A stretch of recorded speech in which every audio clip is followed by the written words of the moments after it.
Joyer G3, ayan na.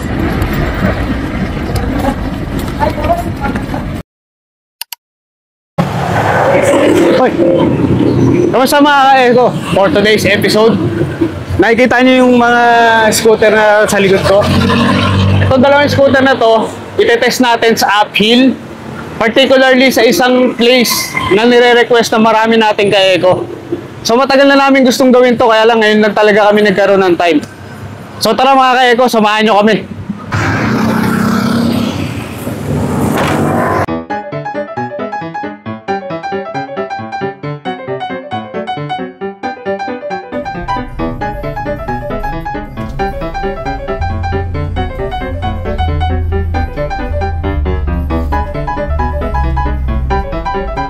A few moments later.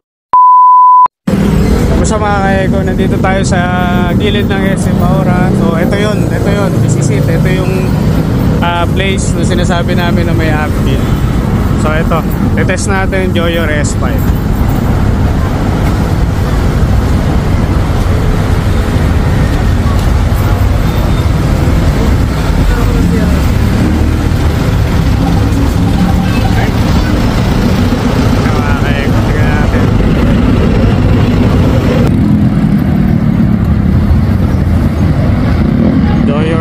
Mga ka-Eco, ito gilid to na SM Aura.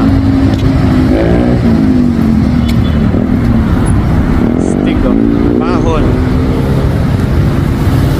Joyer G3, ayan na.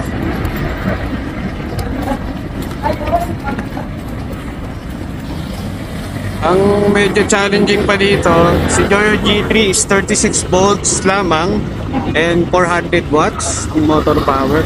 And also merong, kung makikita nyo, may mga humps pa, oh. Ayan, oh. So medyo nakikita natin, oh, maahon. Yun, confirm mga ka-Eco, Joyer G3 nakaahon sa uphill ng SM Aura. So that's it mga ka-Eco, and confirm kayang-kaya ng Joyer S5 and Joyer E3 yung mga ganong klaseng uphill. Ito ang naging analysis ko sa nangyaring ng test. Si Joyer S5 since 48 volts siya.